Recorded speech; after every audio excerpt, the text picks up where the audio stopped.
AP News, I'm Marcela Sanchez.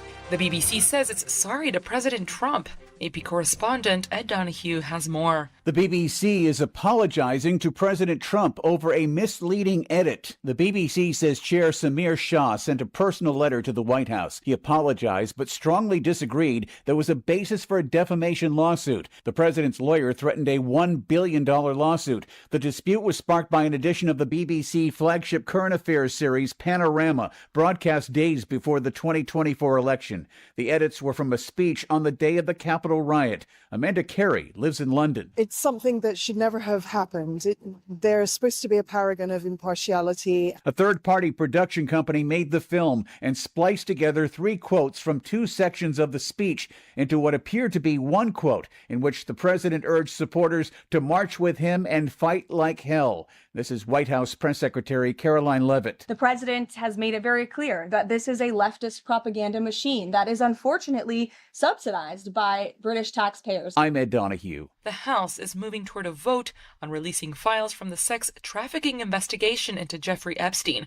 The bill would force the Justice Department to release all Epstein-related files and information about Epstein's victims or ongoing federal investigations would be allowed to be redacted. Republican leaders have no choice but to allow a vote after a petition on the Epstein bill reached the needed 218 signatures. The move comes as new documents raise questions about Epstein and his associates, including a 2019 email mentioning President Trump.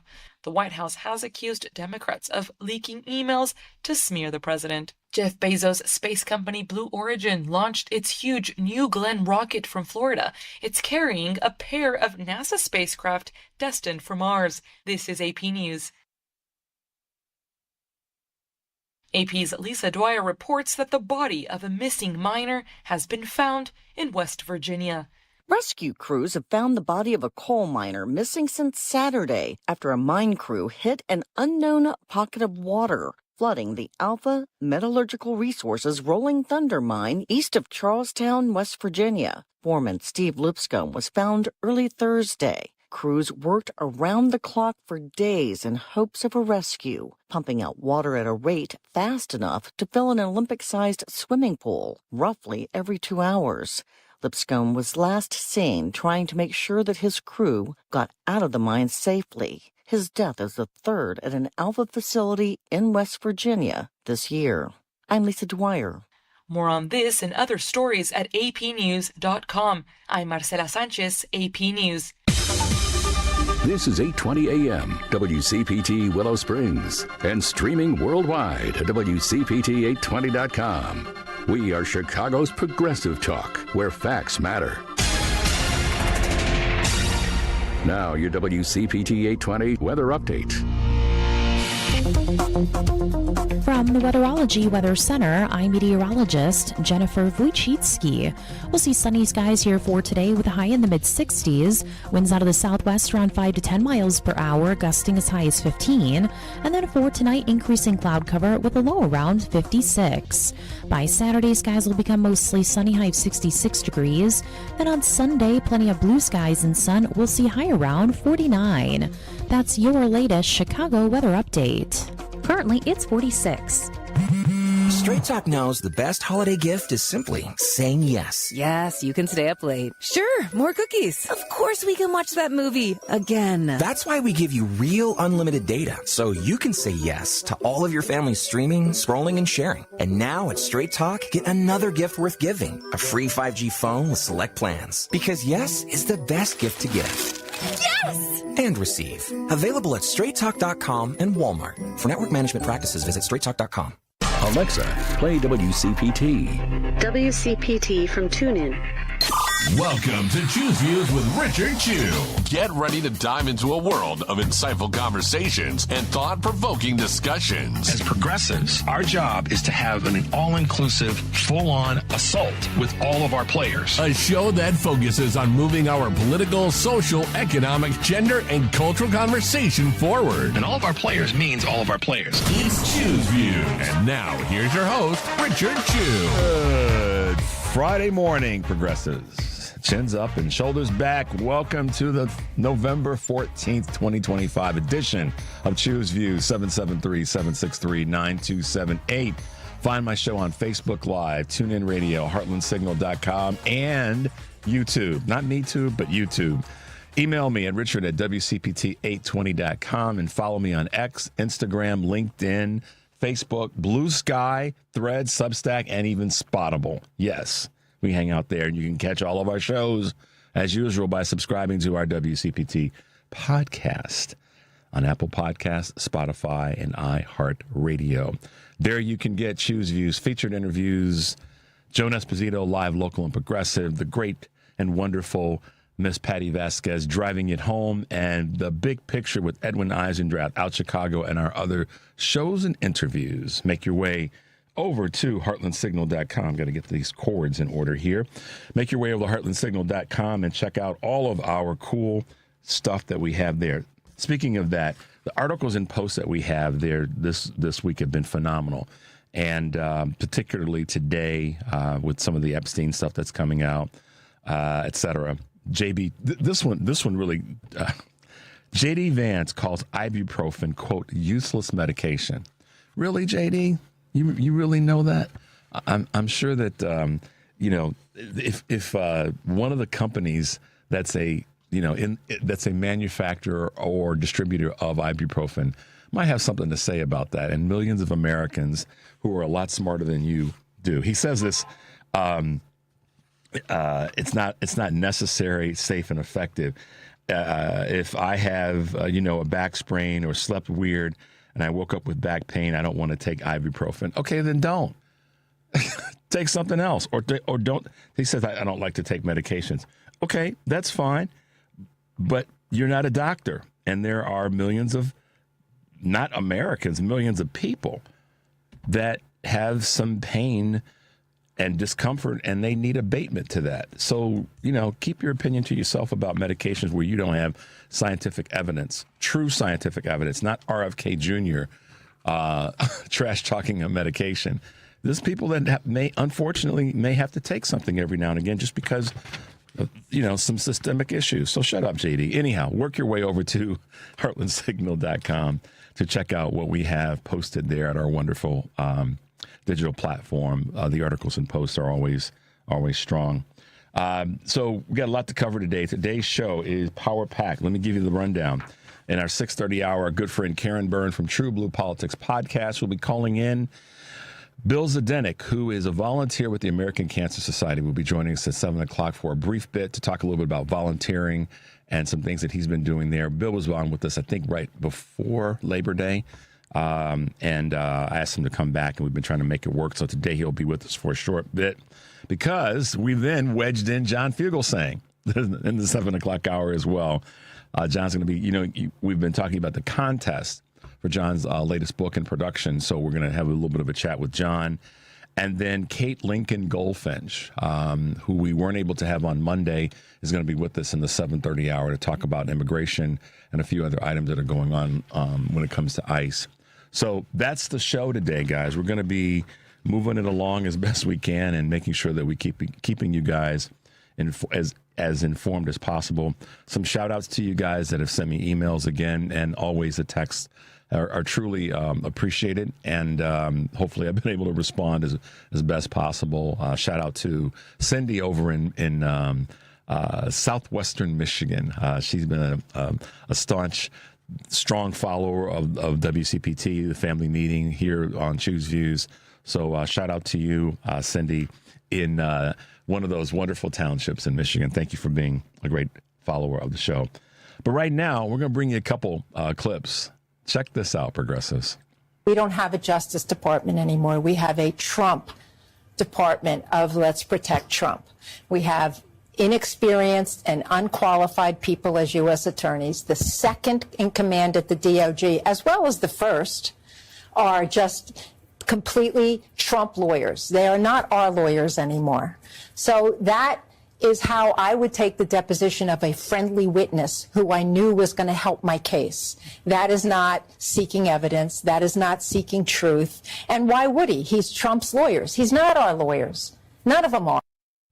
Nancy Erica Smith. She is an employment lawyer that speaks pretty matter-of-factly about the current DOJ. She's been around Washington for a while. And one of the things that she's saying there is that Devin and I were talking about this real briefly before we came on the air, that, what's inside these files, we're seeing some of it now, and who's inside the files doesn't matter. But the one thing for sure, as she just said, is that the DOJ has been all year since, he was sworn in. They've been in the pocket of the White House. And I'm not going to just say Trump, but the entire White House, because they're protecting Stephen Miller. They're protecting the chief of staff.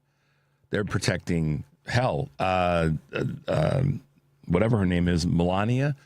They're in the pocket of the White House, not just of Trump. So she lays it out, and I agree with her that that's where we are. But we tried to tell folks. I don't say we tried to tell. We did. Devin always he reminds me with a little bit of a smirk. No, Richard, we didn't try to tell anybody. We told them that this is where we would be. But there's another dude out there who made it clear, and so we've got this sort of compilation of stories, not stories, but just speeches from somebody that you guys might recognize when it comes to what we were warned was going to happen. I will admit it's worse than even I expected, but I did warn y'all. I did. You can run the tape. In Donald Trump's mind, the military does not exist to serve the Constitution or the American people. Like everything else, he thinks the military exists to do his bidding. And he has said that if he's elected, he'll use the military to go after, quote, the enemy within, which he seems to define as anybody who criticizes him. Trump's other big idea is to slap a tariff on everything from food to TVs. Now, almost every economist who has looked at this idea says that won't lower prices, that makes prices higher. Donald Trump's former chief of staff said that Trump told him he wanted his generals to be like Hitler's generals. Now, in politics, a good rule of thumb is don't say you want to do anything like it, but it gives you a window into how Donald Trump thinks. Donald Trump wants us to think that this country is hopelessly divided between us and them, between the quote-unquote real Americans who support him and the outsiders who don't. Donald Trump sees power as nothing more than it means to his ends. He wants the middle class to pay the price for another huge tax cut that would mostly help him. Now, if you challenge Trump on his concepts, he will fall back on one answer. This is blanket answer for everything. Blame immigrants. He wants you to believe that if you let him round up whoever he wants, ship them all out, put together these big detention camps, your problems will be solved. Bluster and bumbling and chaos. We have seen that movie before, and we all know that the sequel is usually worse. So, obviously, that's former President Obama. And going back to 2024, prior to the election, leading up to the election, the things that he said that Trump would do. One of them is going back to what Erica Smith said, is compromise the DOJ and turn the DOJ into his personal law firm. And all the other things that have happened. I mean, this is why I keep coming back to this is in the lap. All that's happening now is in the lap of the Republican Party, the GOP party, whatever you want to call it. Stop blaming Democrats and cutting our own wrist. We have to turn the energy toward where in the direction that it belongs. We weren't. Too many people didn't believe it. Too many people didn't want to take it seriously. Too many people sat back and said, she's not good enough. The Democrats aren't good enough. I'm going to sit this one out. And so here we are. And Barack Obama, there were many people, but that's just a good compilation of the times that he said in 2024 that this would happen. And so here we are. So this Epstein situation, the DOJ covering for Trump, the tariffs, all of this craziness and carnage is at the lap and at the feet, in the lap and at the feet of the GOP. Full stop. So the faster that we get with that program. So here's the 2025 Richard Chew to 2026 campaign and furthering the momentum from last Tuesday. The sooner that we get after this conversation and this dialogue, this is all at the feet of and in the laps of the GOP, the better for all of us. Let's not wait until April of next year to start saying that, all of us, full stop, en masse. And the faster that we start saying it as the regular everyday folk, the better, because that will help us push the elected officials to have that be the first thing out of their mouths every time we're talking about the problems. And again, on all levels, on a local level, on a state, and on a federal level. I'm telling you guys, it has to be part of the message. This is in the laps of the GOP. Let's take a break. The number is 773-763-9278. You're listening to Choose Views on WCPT AM 820 in Chicago and WARR from Warren County, North Carolina. I'm Richard Chu. We'll be right back.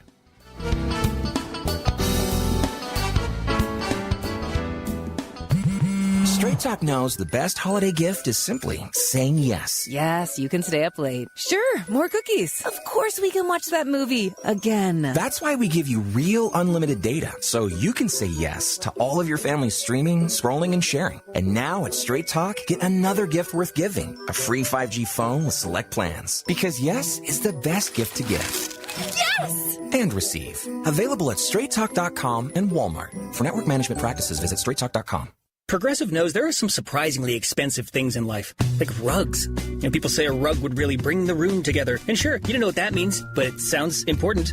Suddenly you're using words like jute and sisal. Then you see the price and lose it, because how can the thing you walk and spill on cost so much? So you devote your life to taking down Big Rug.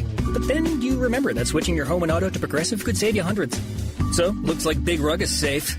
For now. Progressive Casualty Insurance Company, affiliates, and other insurers. Not available in all states. Alexa, play WCPT. WCPT from TuneIn. Welcome back to Choose Views with Richard Chu. All right, guys, welcome back to the show. It is Friday, November 14th, 2025. Got a couple of Choose Views news items for you this morning. The government shutdown has ended. 43 days, the longest government shutdown in U.S. history, is over. President Trump signed a temporary spending bill to reopen the government yesterday after the measure passed the House by a slim margin. The legislation approved by the Senate on Monday funds the government through January 20th of next year, and the Department of Agriculture, Veterans Affairs, and Congress through all of 2026. This is in their laps, though. Let's not forget that. The U.S. is to release payrolls portion of the October jobs report. Not all of it, but this part. The U.S. jobs report for October will be partially released after all.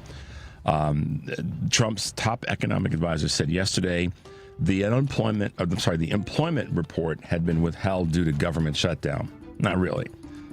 Kevin Hassett said the number of new non-farm payrolls will be made available as soon as next week, while the unemployment rate will not. I wonder why. The rate's still there. We know that the information exists. Okay, the jobs report is among the major economic data that wasn't released amid the 43-day shutdown.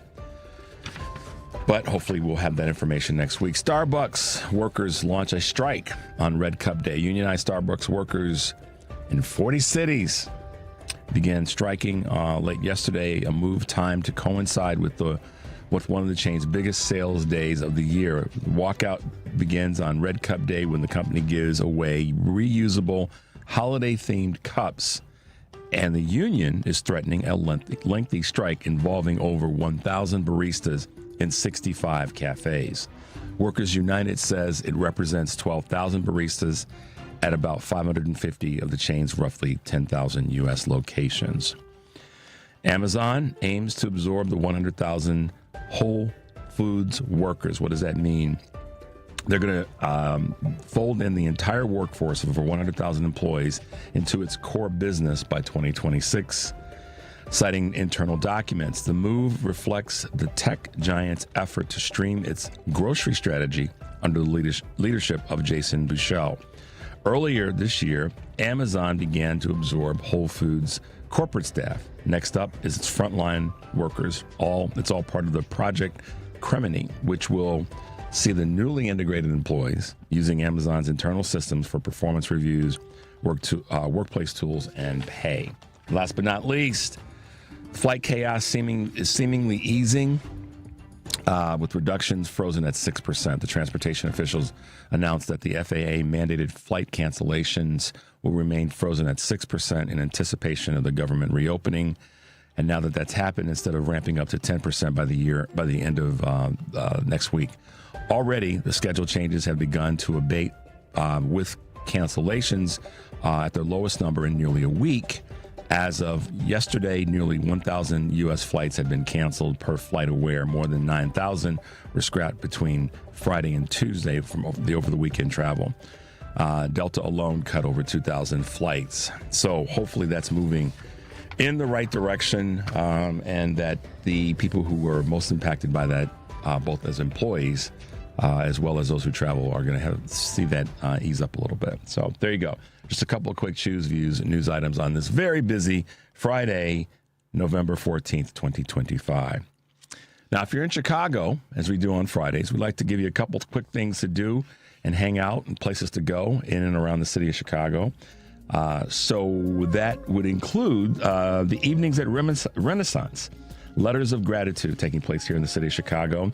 And of course, this was a big one for a lot of people. Chicago by Night, River, and Lake. That's a boating tour that takes place.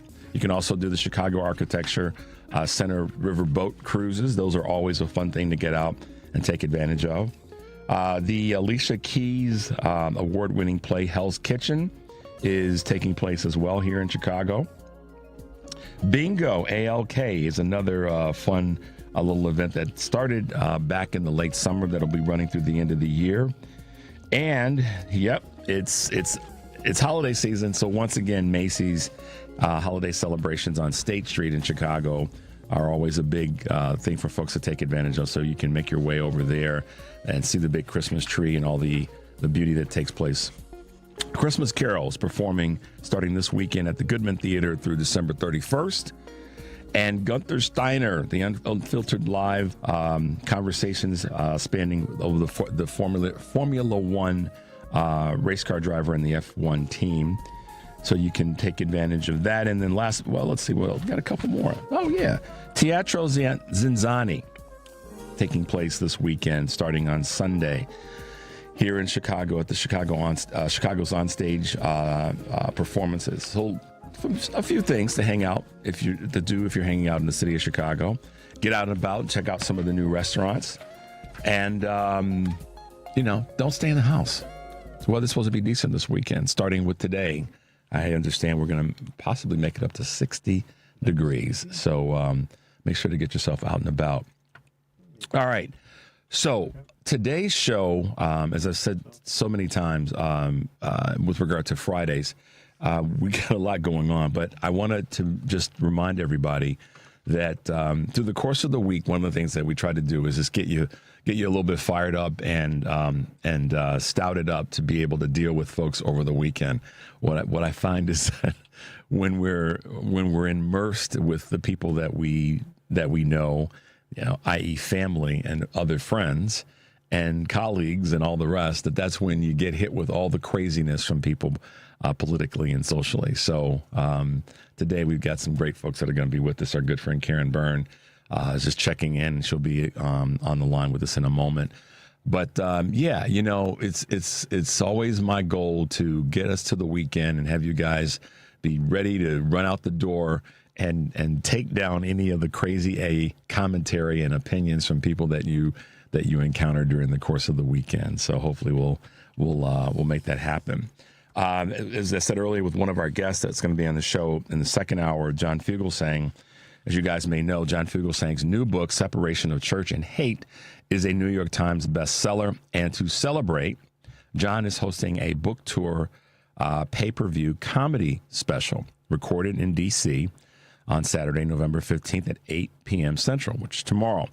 Watch John on your computer, tablet, smartphone, or cast to your television. If you go to MeetHook, which is MEET, hook.live/John F. Again, that's MeetHook, www.live.com/John F. You can order the pay-per-view book package, or if you are, and get ready, the second caller right now at 773-763-9278, you'll win a stream code to watch the show live and on demand. Again, it's 773-763-9278.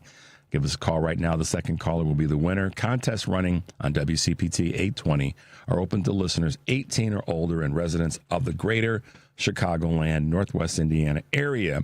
One entry per person, one winner per household, and void where prohibited by law. Listeners may only win or qualify to win once every 30 days. Complete rules are available on our website at WCPT820.com by clicking the contest tab.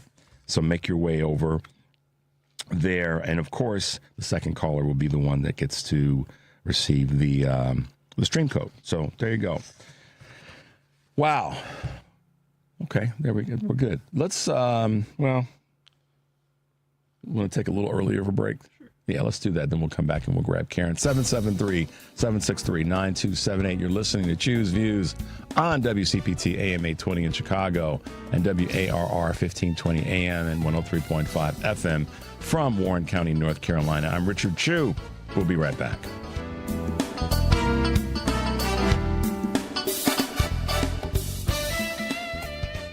Every 40 seconds, a child is reported missing. That's 2,000 children every single day. It's a heart-wrenching reality that we can no longer ignore.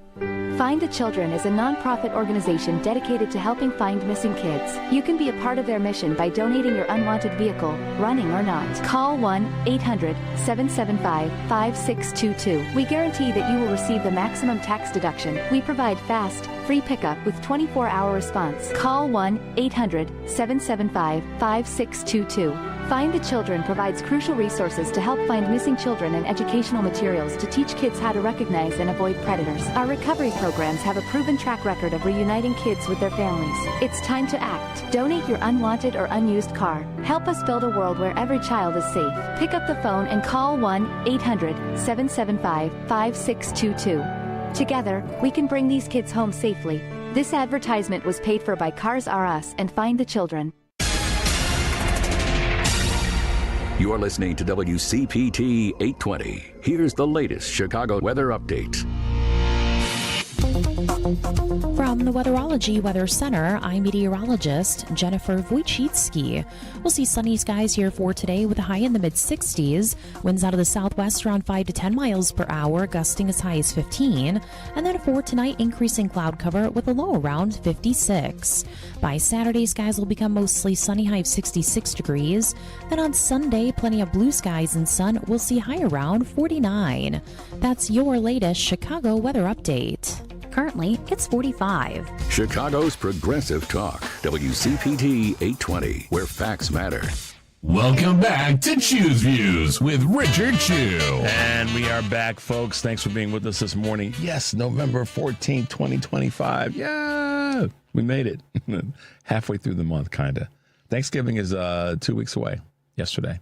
So I hope everybody's getting ready to prepare for the next of the four, I call them the four holidays: Halloween, Thanksgiving, Christmas, and New Year's. So hopefully everybody is prepared or getting prepared. I know that financially, with all the craziness that we've been dealing with and increase in pricing and all, it's made it a little bit more challenging for a lot of folks. So if there's people in your world that you can help, then please do the best that you can to help those who may be looking to celebrate Thanksgiving in a joyful way, but may have also some of the challenges. And speaking of someone that's just done a phenomenal job of helping people and really trying to bring attention to an issue that we all are aware of in the country, but certainly aware of in the Chicago metropolitan area. And that's our good friend Karen Byrne from TruBlu Politics podcast. Good morning, Karen, and welcome to the show.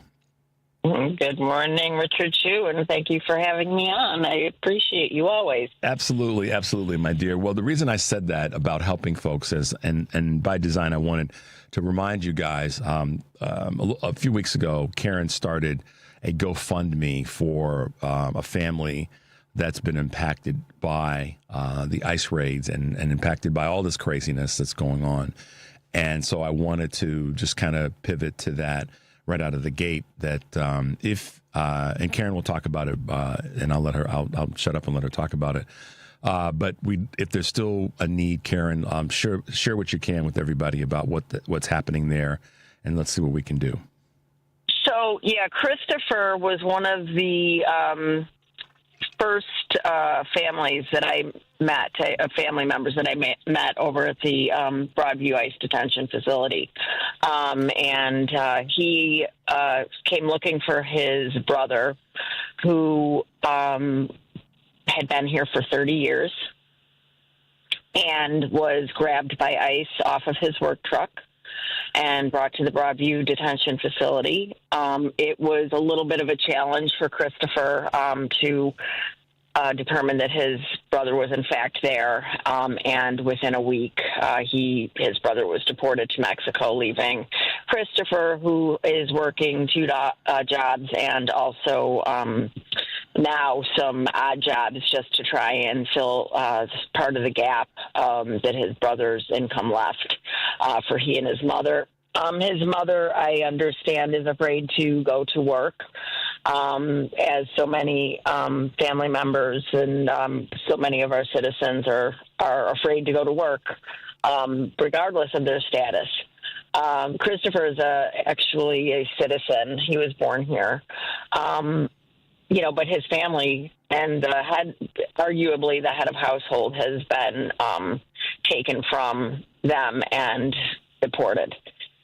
So they are in need. They have not been able to pay their rent. So I started a GoFundMe for the amount that they were in arrears. So it's about $2,800. We kind of stalled out at about $2,000. I have it posted on my Substack and my social media pages. But the Substack is probably the easiest place to find it. It's on Resistance Journal. And, the challenge, of course, I understand is that, there are so many people in need. And people that are listening right now have financial shortfalls due to the higher prices of everything, the government shutdown, SNAP benefits going away or, being stalled. So I understand, it's just one small thing that I thought I could do to make a difference in somebody's life, because it's very traumatizing. It's traumatizing to think that there are our friends and neighbors and new friends who are struggling right now going into the holidays because of this administration's lack of leadership, lack of empathy, downright cruelty. Yeah, and that's why I wanted to be able to give you some time to talk about Christopher and the GoFundMe that you started and kind of where it is, so that if anybody can help out, reach out to Karen through her Substack. Go to her Substack so that you can participate in hopefully helping them get across the finish line on this. Kudos to you for one, talking about it, but also just the fact that what we try to do, I believe we try to do this, is help those who we can help when we can help them. And sometimes everybody's always in a slightly different situation in their particular lives. But the one strength that we have as progressives, that they are, and I say this all the time, Karen, you hear me say it here on the air, you hear me say it in private, that we cannot allow this crazy A regime and these chaos mongers to pull us apart. That is the only thing that they really, when you think about it, it's the only thing they really have is the ability is to play the game of the other.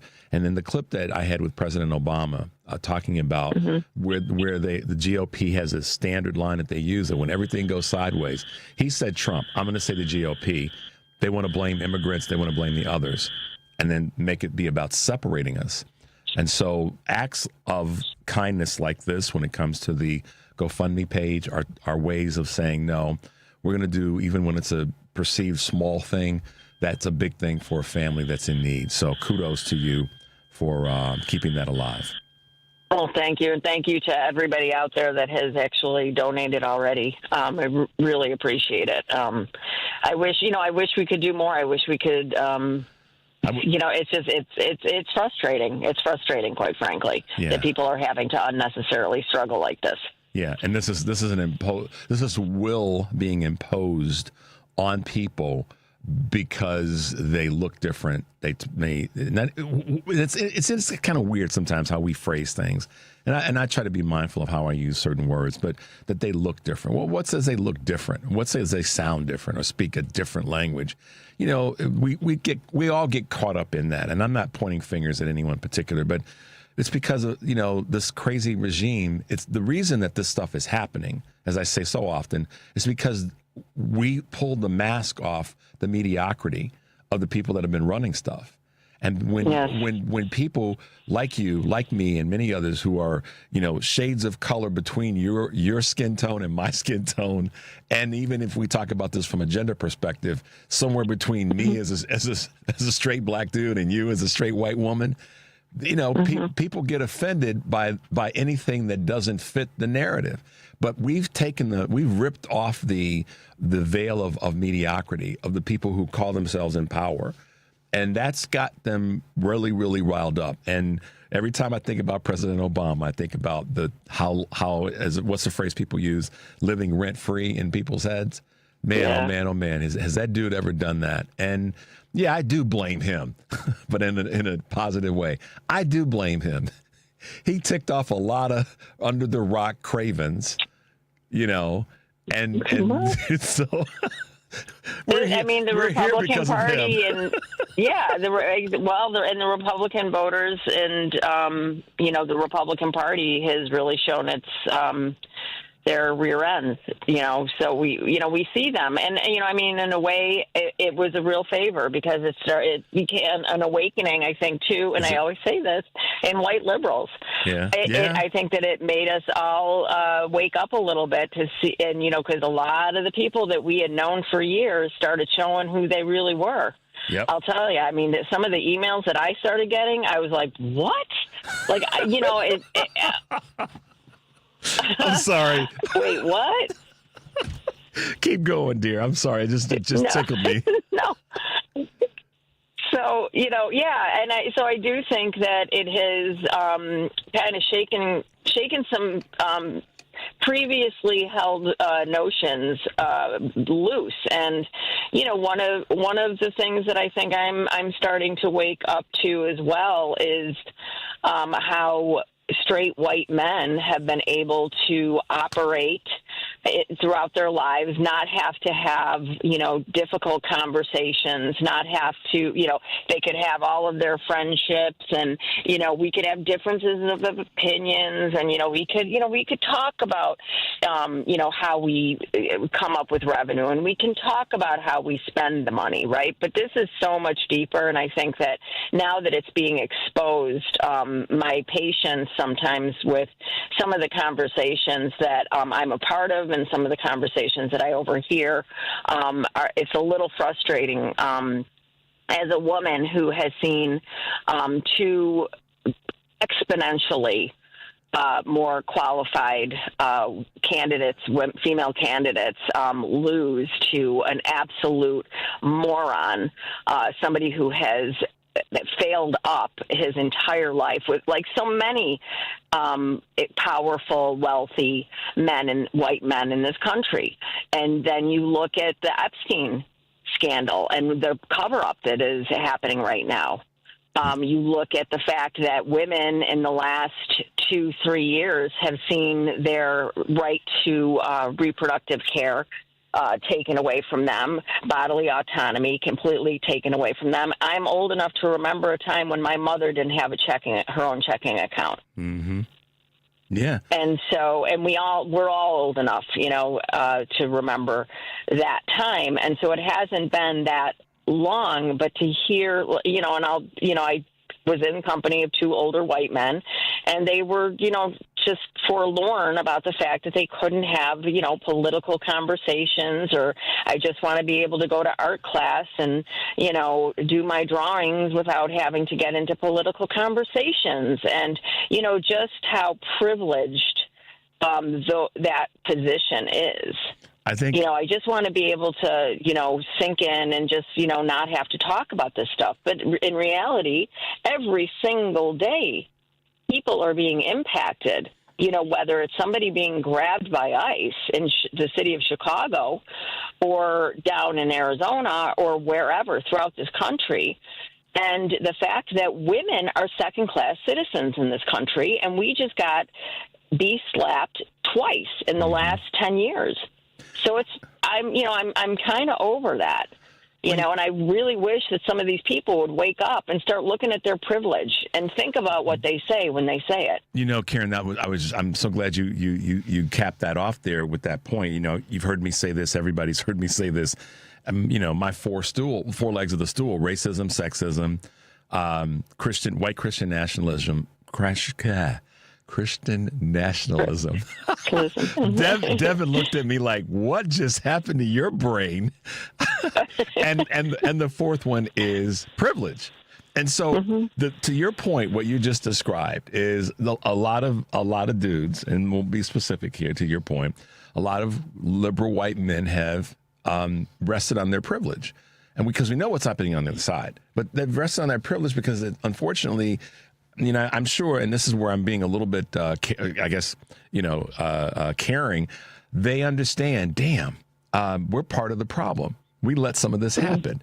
And so it's got to be tough to sit back and go, if I had done X, Y, and Z with the privilege that I have a few years ago, we might not be here.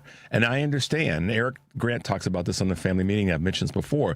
Someone wants to pull the covers down because they're like, wait a minute, I can't believe I let this happen, or I can't believe that my ancestors enslaved people, on and on and on.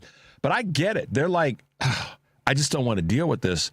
Because deep down inside, and I was talking with a friend about this yesterday, the guilt's just got to be overbearing for some people. Now, that's not an excuse. Nobody get your undies in a bundle about me saying that. I'm just trying to be somewhat understanding that I intellectually get why some people go there. However, now get over it. Get over it. Exactly. I mean, the fact that we can acknowledge that we understand that you could go there says that we understand. But we also require that you get in the game and fight and not sit back and, whine and complain when you got the privilege, the power of privilege to get things done.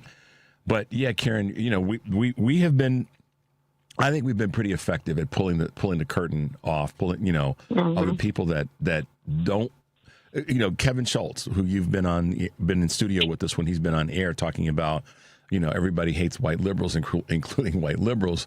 That book is very impactful when it gets to the people that lean into their privilege and don't take it and make things better. So, but Yeah, no, and I mean, for me, conservative, white men who are still, in the Trump camp and voting Republican, I mean, it's a wrap. But, the people, they're done. Listen, okay, let me clean this up on the aisle 7. The guys that have decided that they're on our side, but they've just been a little bit lazy and privileged with their power. Okay, we got to pull them deeper into the fight. But the ones that are on the other side, we know this. You and I've talked about this a dozen times. We cannot waste any time on those people. They are the problem that is the worst problem. Because they're the ones that are, they know now. See, nobody gets the excuse, Karen, and then I'll say this and I'll give you the baton. Nobody gets the excuse of saying I didn't know.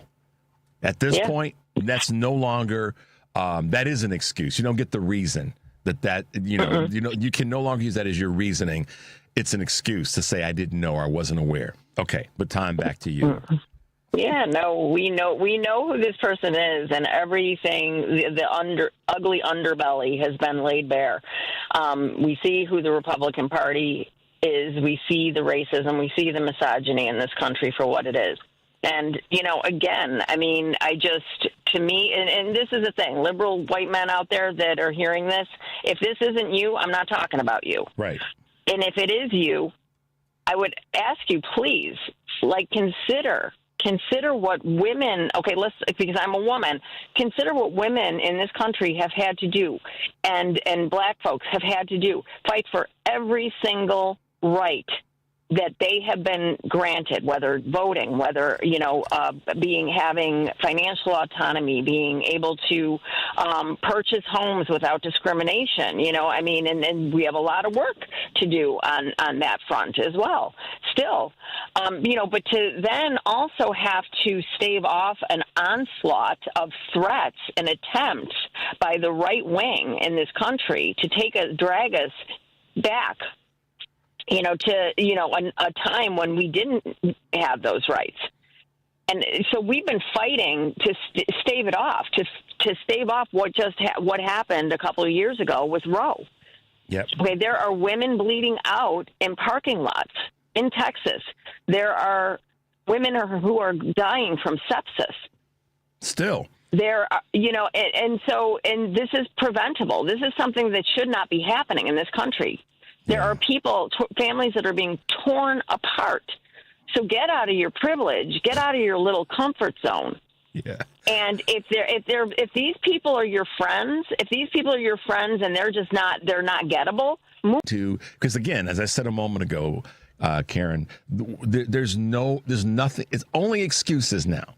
There's no more reasoning behind this. There's only excuses if you still are riding with Trump and his regime and the entire GOP clan, because this just look at where we are right now, and we're going to take a little bit of a break. When we come back, we're going to talk about a couple things that are items of the day. Let's take a quick break. You're listening to Choose Views on WCPT AM 820 in Chicago, WARR from Warren County, North Carolina. I'm Richard Chu. We'll be right back.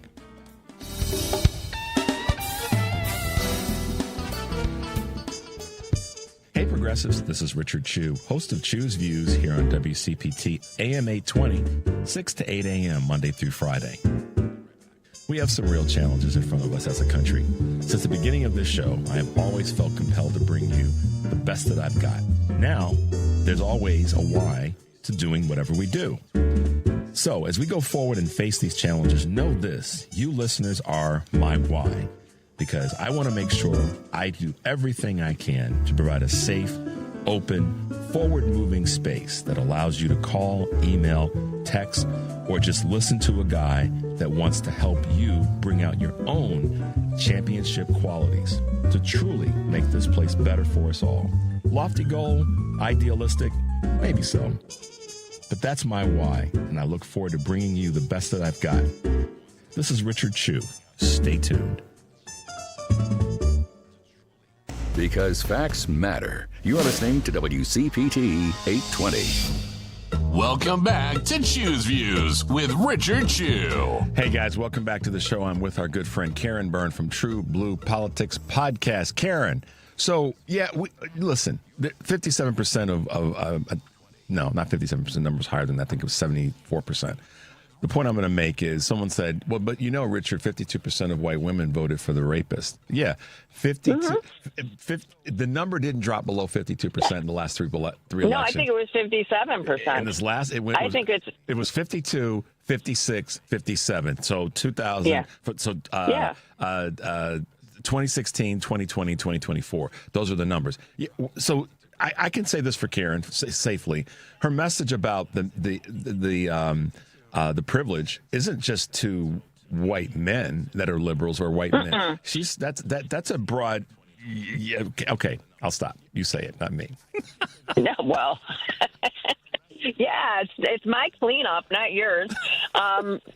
No, and that is the fact of the matter. So, I mean, I always, when people talk about, I can't, I don't understand how, any woman could ever vote for Trump. I don't understand how any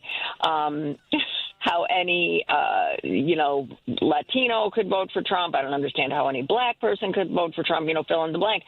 I don't understand how anybody can vote for Trump. I don't understand how 57% of white women, were able to vote for him. I understand how 75% of white men voted for him because he's upholding the power structure for them. Right. And allowing them to hide behind their mediocrity and not have to do the work that the rest of us have to do just to get, a little bit. Yeah.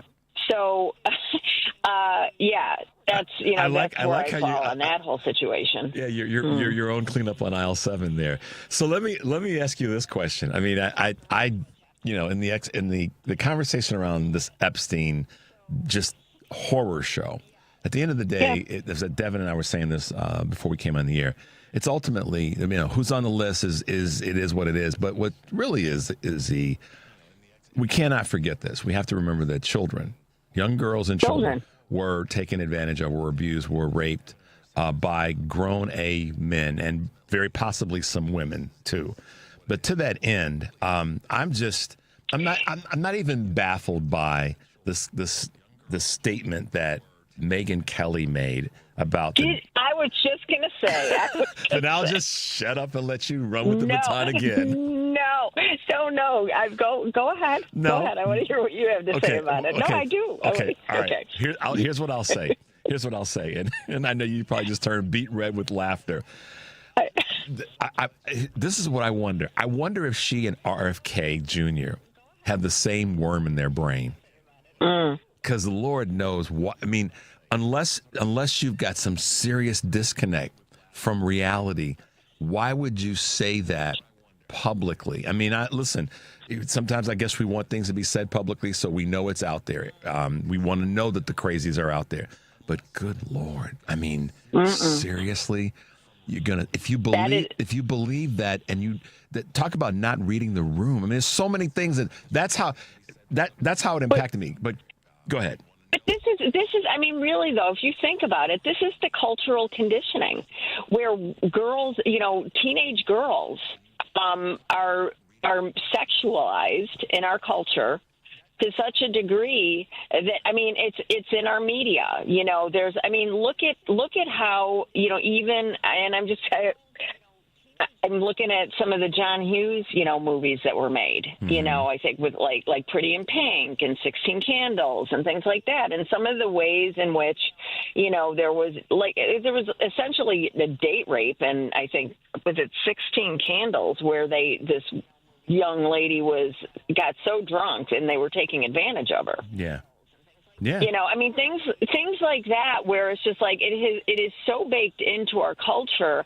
And, then for somebody like Megyn Kelly to say, well, it's not the same thing. It's a 15-year-old versus an 8-year-old. What?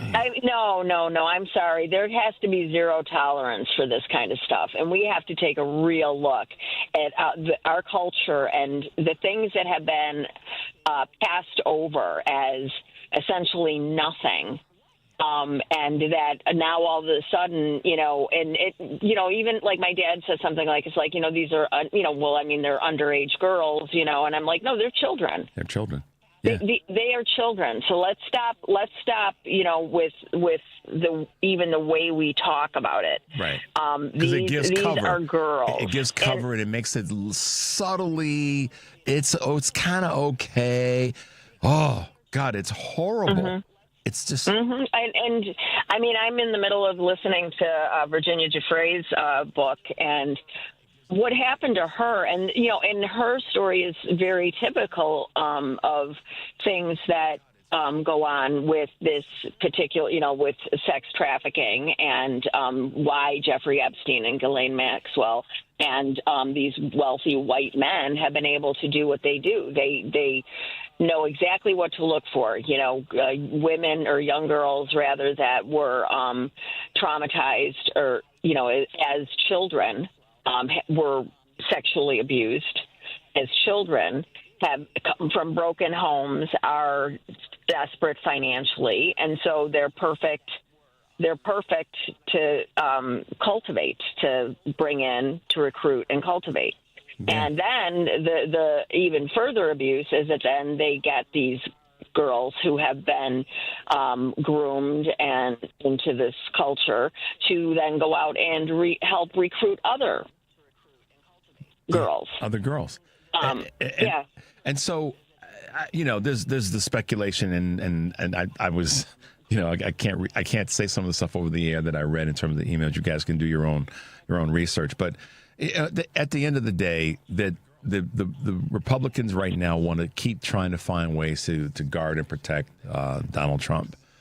which is guarding and protecting their own mediocrity, and it's guarding and protecting their own criminality, their own depravity and criminality. Yeah, I don't care. I don't care who's on the list. It's like this. I don't care. Karen, why would you accountability? Why would you want to defend something like this? I mean, it doesn't boggle my mind, but it just makes me pause and go, wow, there are some sick we won't. Neither one of us will use the MF word, but we know what we're talking about. But there are some sick ones, because if you saw that was taking place, or even had an inkling, the whole smoke with this fire, I would be like, you know what, man, you're on your own on this. I can't roll with you that way. And I've always been that way as a guy.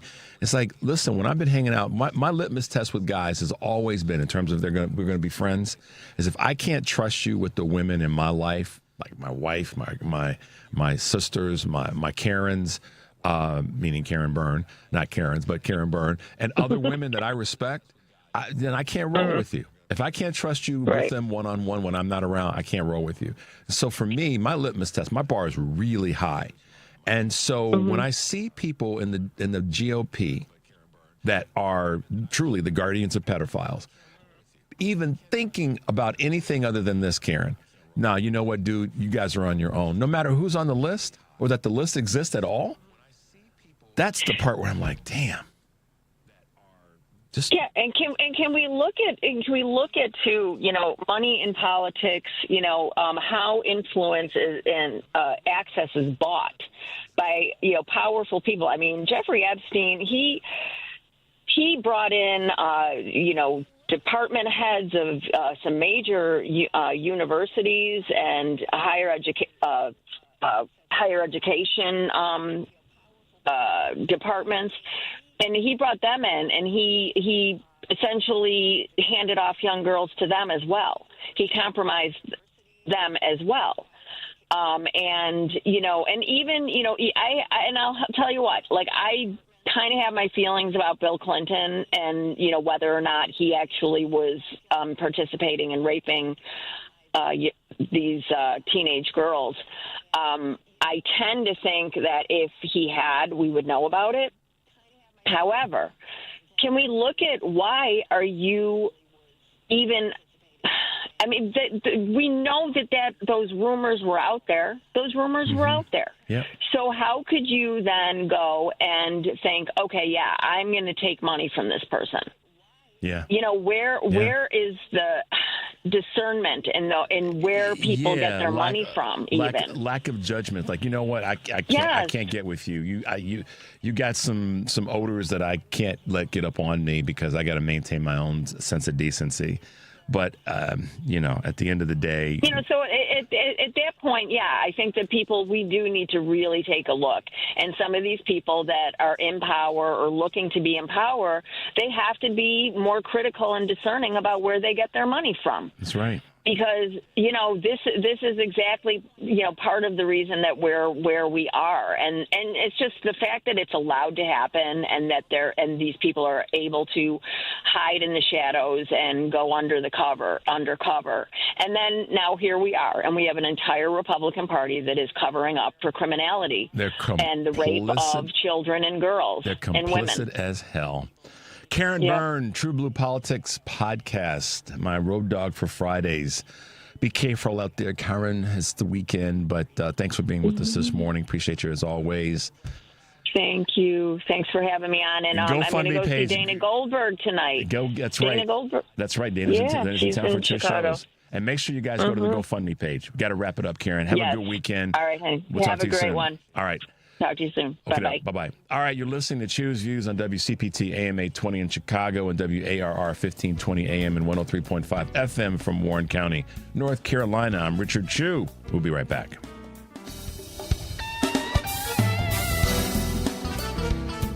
This is a WCPT Veteran Minute. In 1939, when Europe was on the brink of war, a single mother was bringing Jewish refugees into her home, teaching her 2 daughters to help others when you can and fight injustice. Freddie and Charles Ulferstegen took their mother's advice to heart, joining their mother in distributing anti-Nazi newspapers and pamphlets for the resistance, a dangerous act when the Nazis invaded the Netherlands. But with the girls being young, Freddie being only 14 and Trost being only 16, Nazis were less likely to suspect them to be working for the resistance. This is most likely why in 1941, a commander of the Haarlem resistance group to ask their mother if he could recruit Freddie and Trost. Their mother and the girls agreed and were given basic training, and within 2 years the girls were bringing Jewish refugees into hiding, working in emergency hospitals, sabotaging bridges and railway lines, and killing Nazis, sometimes ambushing them from their bicycles. Despite the Netherlands not wanting to acknowledge the girls' achievements, their contributions to helping the Allied powers will never be unnoticed. Brought to you by Progressive Insurance. Not only does Progressive let you bundle your insurance, but they also give you round-the-clock protection. Quote today at Progressive.com. AP News, I'm Marcela Sanchez. The ACLU has filed a lawsuit over conditions at California's largest immigration detention facility.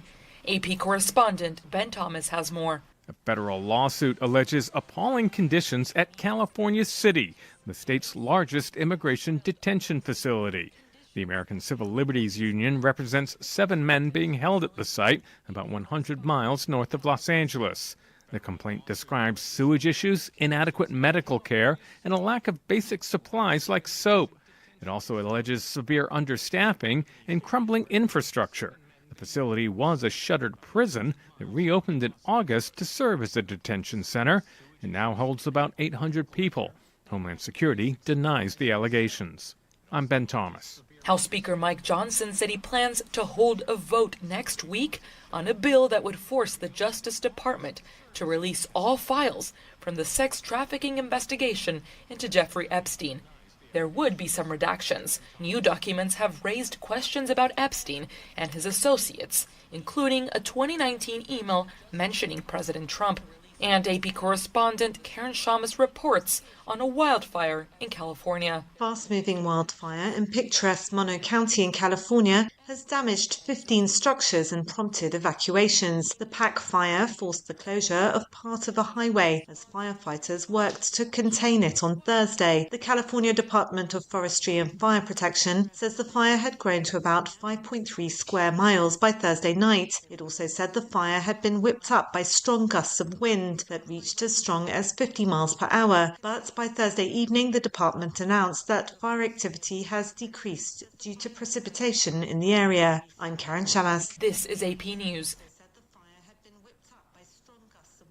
Russia has bombed parts of the Ukrainian capital. At least 4 people have been killed after Russia unleashed a massive combined attack on Kyiv early Friday. Timur Tyshenko, head of Kyiv's military administration, says over 35 people were injured as emergency crews responded to multiple strikes. Around 430 drones and 18 missiles were used in the attack, Ukrainian President Volodymyr Zelensky adds. Local resident Maria Kalshenko tells the AP, "I realised that I couldn't see anything. I turned around and saw there was no wall and there was no neighbour's apartment. The neighbour was screaming. There was no door." The Russian attacks come as EU officials warn this week that Ukraine must continue to crack down on corruption following a major graft scandal that's put top nuclear energy officials under scrutiny. I'm Charles de Ledesma. And I'm Marcela Sanchez, AP News. This is 8:20 a.m. WCPT Willow Springs and streaming worldwide at WCPT820.com. We are Chicago's progressive talk, where facts matter. Now your WCPT 820 weather update. From the Weatherology Weather Center, I'm meteorologist Jennifer Wojcicki. We'll see sunny skies here for today with a high in the mid-60s. Winds out of the southwest around 5 to 10 miles per hour, gusting as high as 15. And then for tonight, increasing cloud cover with a low around 56. By Saturday, skies will become mostly sunny, high of 66 degrees. Then on Sunday, plenty of blue skies and sun. We'll see high around 49. That's your latest Chicago weather update. Currently, it's 45. Do you hear that? Asthma triggers are everywhere, from dust mites, pet dander, and pollen, to smog and smoke. An asthma attack can strike anywhere, anytime. Be prepared with quick-acting Primatene MIST. Clinically proven to open airways quickly. It's the #1 FDA-approved asthma inhaler available over the counter. Primatene Mist. Breathe easy again. Use as directed. Sponsored by Armstrong Pharmaceuticals. Hey Google, play WCPT. Streaming Chicago's progressive talk from TuneIn. Welcome to Choose Views with Richard Chew. Get ready to dive into a world of insightful conversations and thought-provoking discussions. As progressives, our job is to have an all-inclusive, full-on assault with all of our players. A show that focuses on moving our political, social, economic, gender, and cultural conversation forward. And all of our players means all of our players. It's Choose Views. And now, here's your host, Richard Chew. All right, guys, welcome back to the second hour of the show today. Choose Views, of course, 773-763-9278. Today on Live, Local, and Progressive, Joan Esposito will be taking your calls and talking to Hannah Mizell, government and politics reporter for Capital News Illinois, Kelly Jensen, editor at Big Riot, the largest independent book website in North America, Sam Poland, U.S. Army veteran and former Pentagon policy advisor who is now a Democratic candidate for Congress in the 9th District, and John Fugelsang will be with us in a little bit as well. Live, Local, and Progressive, weekdays 2 to 5 here on WCPT, AM 820, heartlandsignal.com, and tune in. And then tonight on Driving It Home, Dan Schaefer is in for Patty Vasquez, and he'll be joined by John as well. Saturday, it's the Democracy Stupid Edwin Eisendrath's new show, a newly titled show, I should say. And guests will include Chris Gaba, healthcare data analyst, blogger, and founder of ACAsignups.net, and climatologist and geophysicist Michael Mann, author of Science Under Siege, How to Fight the 5 Most Powerful Forces That Threaten Our World. So tune into Edwin's show tomorrow. You might get a little bit of education thrown your way. Volunteering is critically important. You heard what Karen talked about with what she's done with the GoFundMe page and the work that she's doing there. We've had a gentleman on before, Bill Zdenek, who is not only a cancer survivor, but one that's decided to keep the sleeves rolled up and helping people who are still in need of help with the program that he's a part of with the American Cancer Society. I wanted to welcome Bill back to the show for a brief bit this morning. Good morning, Bill, and welcome to Choose Views on WCPT. Morning, Richard, and thank you once again for allowing the American Cancer Society to come in and discuss some virtually very important needs. In this segment today, we'd like to focus on patients who need transportation to get to their appointments, and these are cancer patients. And I've been a volunteer with the American Cancer Society for over 10 years, and I've had various roles. But perhaps most rewarding is being a driver for their program called Road to Recovery. I'll tell you a little bit more about that in a bit. But the reason for this discussion today is to draw the audience's attention to the need for transportation and how to help people facing this challenge during their cancer treatment.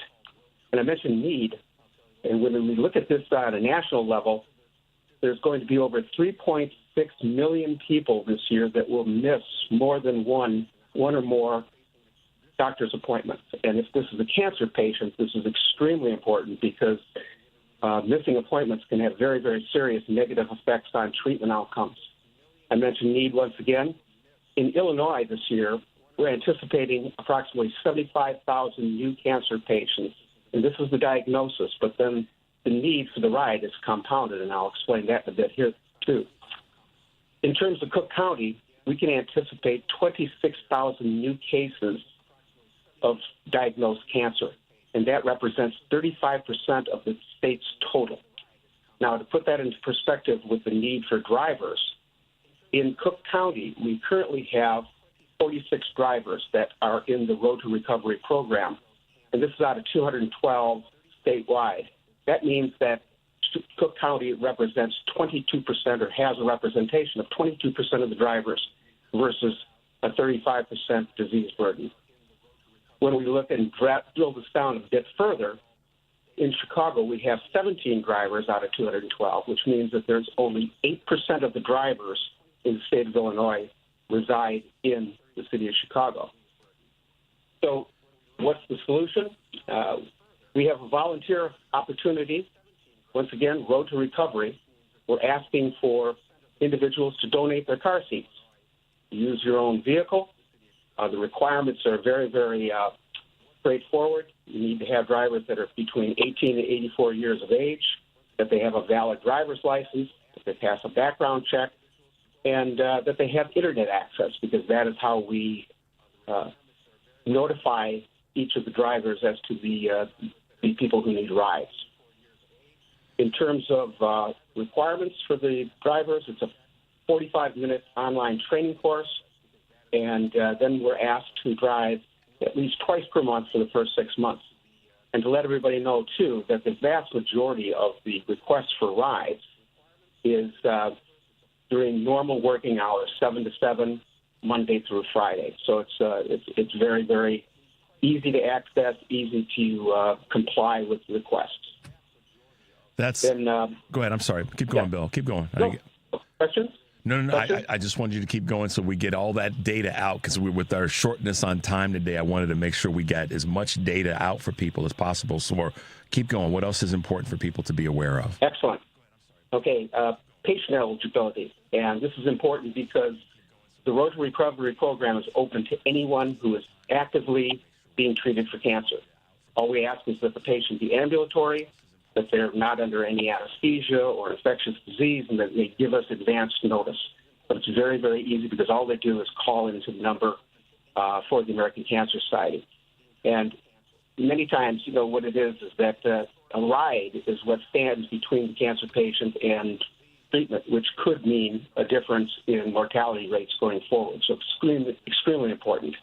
In terms of how to contact the American Cancer Society, 2 different ways. They can visit cancer.org/road to recovery. Again, that's cancer.org, road to recovery, or call into our 800 number, 800-227-2345. Again, 800-227-2345. Okay. And then lastly, I would say I am currently undergoing cancer treatment myself, and that has really, really underscored the importance of compliance with regimens. And I must say, too, in my roles with the American Cancer Society, that Road to Recovery typically is one of our services that is most frequently requested. And so, again, you can make a difference by volunteering. And, again, I'd like to answer any questions you might have at this point. Well, I think that my broad-based question for you is, what are the responses from people who are, I guess, the benefactors of the program? What are you hearing from people who may have been on the other side of this conversation and did not have a ride, may have missed an appointment? What are people saying? The actual, not the volunteers, but the actual patients. Well, glad you asked that too, because one of the things I'd like to emphasize is how grateful all the patients are. They're typically talkative. They like to let you know their story lots of times, and you can really feel their need. And it provides a new meaning to the word compassion. And when you're meeting the people that are facing the challenges of cancer treatment, it's been a very uplifting experience, and one that can actually develop a bond and friendship, particularly with those individuals that you might give multiple rides to. So it's something that is very important from the standpoint that, everybody is being asked to donate to good causes, especially with this holiday season coming up now and everything.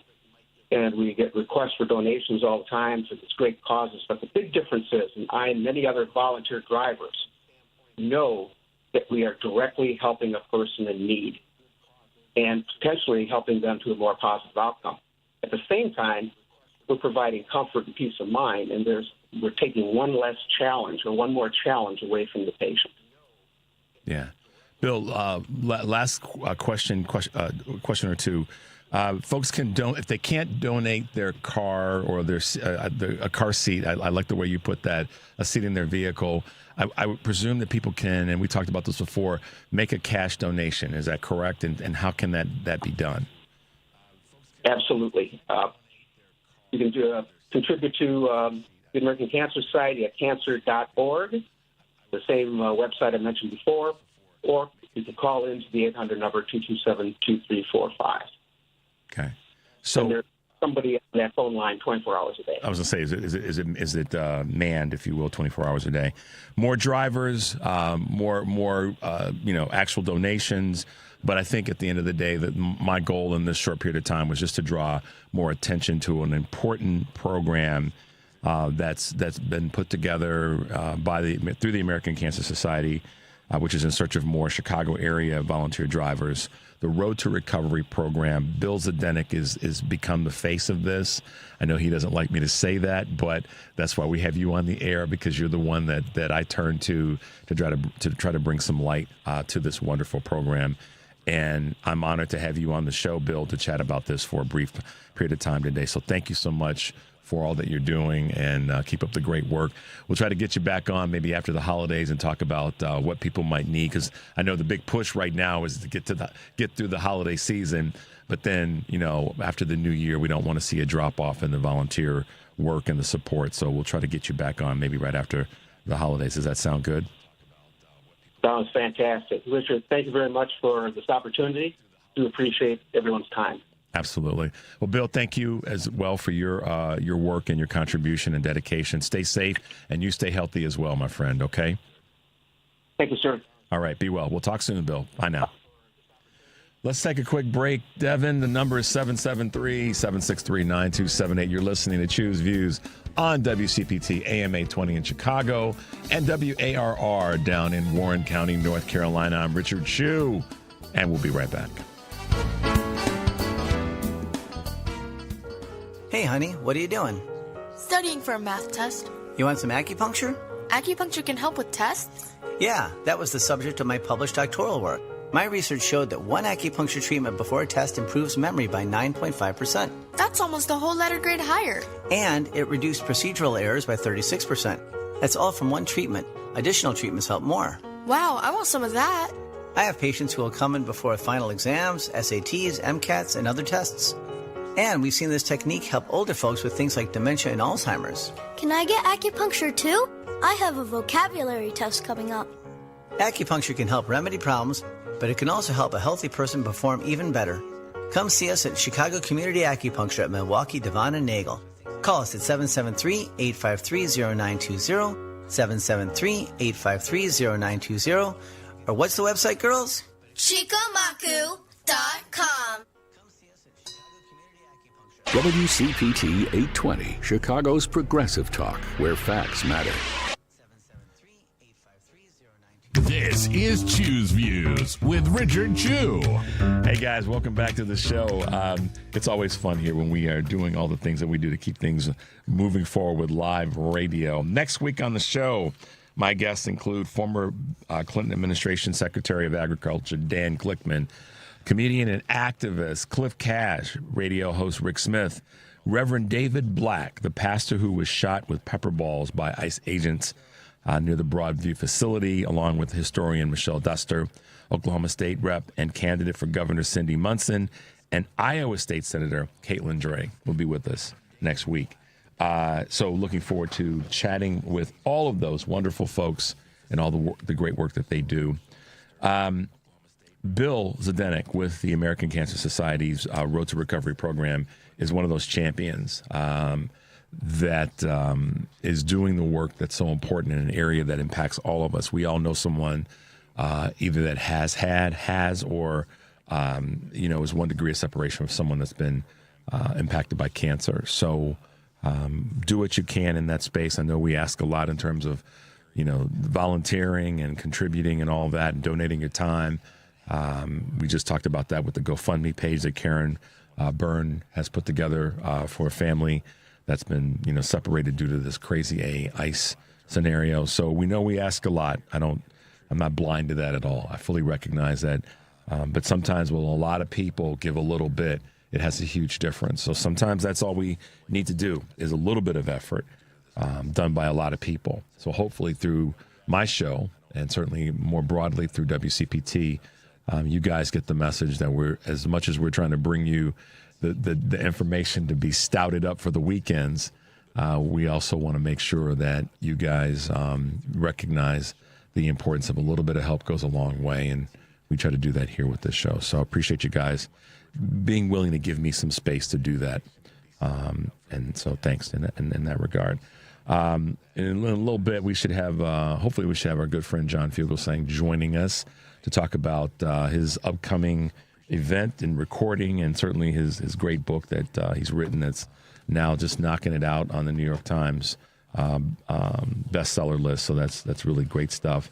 One of the things that we said earlier, and I don't want anybody to get the wrong impression, try to keep this right. When Karen and I were talking about what people should be doing, we recognize that the majority of liberal voters voted for the right party. But we also know that a lot of people kind of leaned into their privilege and they didn't participate. So part of our job, and I take this seriously, is to make sure that we are attracting back to the fight that 89 million people that didn't participate in our last general election.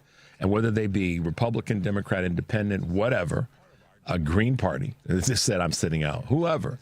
That's for our democracy to thrive and to go forward, making the assumption that one believes in it.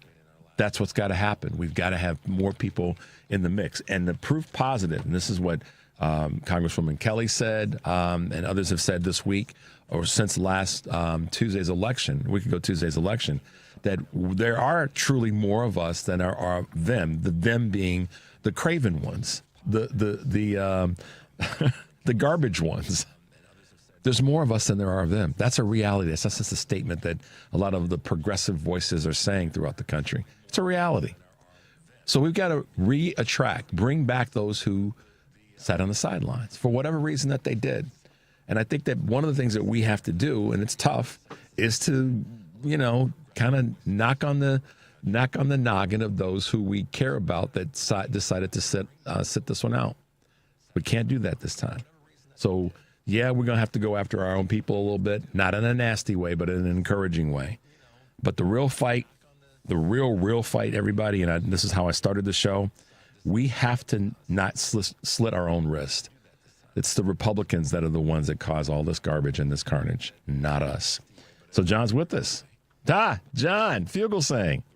You're asking Democrats to not go at war with each other, Richard? This might be a little bit too much to ask. That this circling morning. I'm firing sorry. squad just has got to end. We have to turn outside and fire outside. I mean, that's literally like, rather than standing and fighting inward, shooting inward, just turn around. I don't know. I kind of thought being a Democrat meant you have to say to people, screw you for only agreeing with me on 85% of issues. What you're talking about is madness, sir. Madness. We can't. But you're right.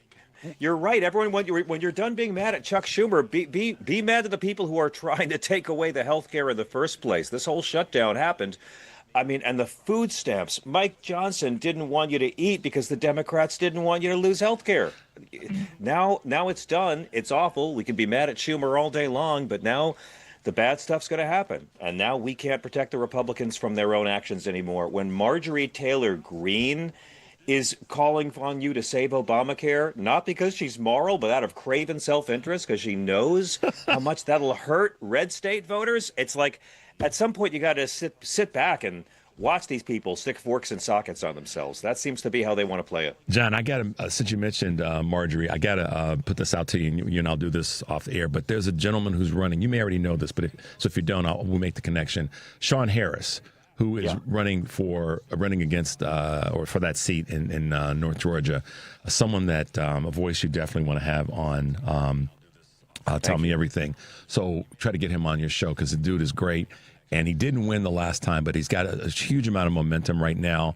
And he's calling out the fact that Marjorie is just doing this out of self-interest. That's all it is. And so, he's really been great in that space. But listen, man. By the way, Trump told Marjorie not to run for Senate out of pure self-interest as well. So it's going around. Yeah, it is. Go ahead, Richard. Is that something new, the Republican Party, self-interest? I don't think that they're really good at that, but maybe I'm wrong. I mean, I think John Roberts might be the only Republican to actually care about what history is going to say about it when this is all done.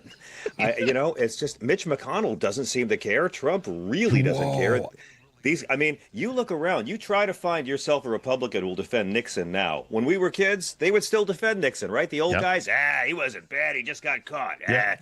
And then, 20 years ago, they hated us for telling the truth about Bush and Cheney and the Iraq War, and we were proven right, and they hated us even more. But, Richard, you try to find a right-winger who'll defend Bush and Cheney and the Iraq War now. That's true. In 10 years, there's guys who will deny they ever voted for Trump after 2016. You'll see. They will deny they were behind him. Either they will deny it or they'll be so quiet you can hear a mouse pee on cotton. So seriously, that's what'll happen. They'll run from the conversation like a person that's at a Trump rally being interviewed by Jordan Klepper. You know what I mean? Yeah. I mean, and God bless Jeff Epstein. I love it when dead rapists destroy living ones. It's a really good thing. Donald Trump is running away from accountability like it's a salad, and watching these Republicans try to run interference. I mean, J.D. Vance can't bring himself to defend Donald Trump, but he sure acts angrily like he's defending Donald Trump. They're all watching to see what happens, and we're already witnessing it. I mean, after these elections this week, they're all putting space between themselves and this guy because they know this guy not on the ballot. It didn't help him in 2018, didn't help him in 2022, and it didn't help him last week. No, it didn't. And here's the thing. I talked about this on Monday. We knew that Monday was going to be crazy in terms of talking about politics and what Dems did or did not do with the 8th that voted. We know that. At the end of the day, this is the conversation that we have to have. This is at the feet of and in the laps of Republicans. Yeah, there's some Dems that people will say whatever they're going to say. They folded, they can't, whatever. Sure, but go ahead. Ultimately, to lose focus of the fact that how we got here, and now we got to decide if we're going to jump off the cliff or slide down the cliff, is because Republicans brought us to the cliff in the first doggone place. And the more we have got to keep sight of that. And I say this, John, on every Friday show before the weekend. I want to get people sort of stouted up and propped up for dealing with the knuckleheads in their family and their friend networks over the weekend. So this weekend, listen, tell everybody when someone comes at you and says, "Oh, the Dems cave," say, "Well, what about the Republicans who built the cave in the first damn place?" Oh my God! Thank you so much for saying so. Donald Trump is the only president who could make 2008 look like the good old days. I mean. Thanksgiving's going to be cheaper for everyone this year because nobody can afford to come visit you for Thanksgiving. And it's so bad. Mar-a-Lago's having bring your own caviar nights, folks. It's not going too well, and it's not going to get better. I mean, Donald Trump is no longer reporting the job numbers for one reason. The numbers, unlike Republicans, won't lie for him. Nope. So, I mean, our middle class is collapsing and disappearing faster than Melania on breeding night, and it's not going to get better for Donald Trump as the time goes on. Epstein's not going away. The tariffs not working isn't going away, and the fact that Trump can't not lie isn't going away. The only question is going to be, will the mainstream corporate media help at all, or are they just going to play dumb and run interference and bribe this man even more and make us do all the work? It's the latter, John. I mean, we this is the thing that we shouldn't do. I know you know this. We have to remember the power of our collective voices because the mainstream media, they're going to do what the C-suite tells them to do. And that is, listen, we can't be ticking off these advertisers over here because they spend, X amount of money per year. So, you got to go into this interview and be nice, and you can't ask a tough follow-up question because if you do, then I'm going to get a phone call tomorrow morning from the vice president of advertising at XYZ company that says, "Hey, I thought you guys were going to be nice because, we wrote you a check." That's what's going to happen. I mean, so it's on cats like you and me and all the rest of the political voices in this space to keep calling out what mainstream media is not going to do. Under the normal circumstances. John Fugelsang, listen, y'all, the dude wrote a book called The Separation of Church and Hate.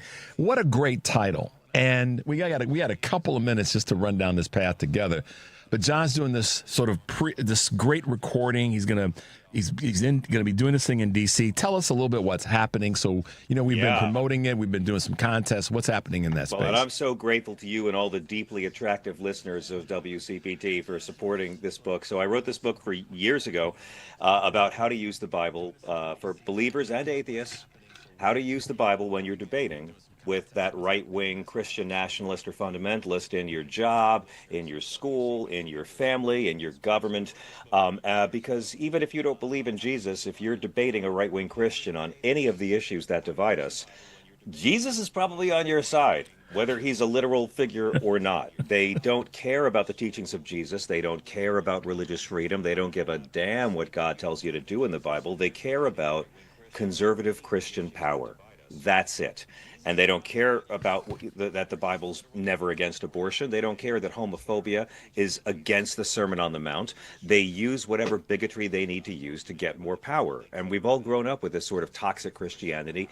But there have always been the good, nice Christian people who resist throughout history. Christianity propped up slavery, and you had Frederick Douglass and the Quakers and Harriet Tubman. Christianity propped up segregation. You had Dr. King. So I wrote this book, and all the corporate media canceled all my interviews the first 2 weeks it was released.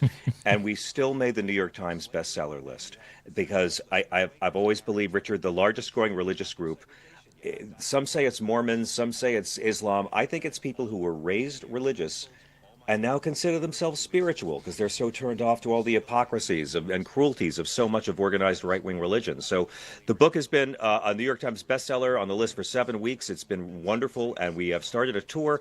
And this weekend, tomorrow night, Saturday, we are going to have a pay-per-view filmed live in Washington, D.C. with a very special guest, Mr. Glenn Kirshner. It's a stand-up show. It's a book tour, Richard. It's a literary book tour with stand-up in a rock club. with a military lawyer interviewing me about the law. Jesus would approve.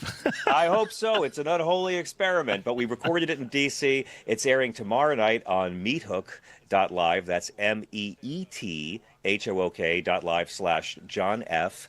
And it is a stand-up show all about what Christianity started out as, what it turned into, why the best parts of it are still worth fighting for. And I must admit, the opening is, Jesus wouldn't really approve. It's a bit mean on Republicans in the opening.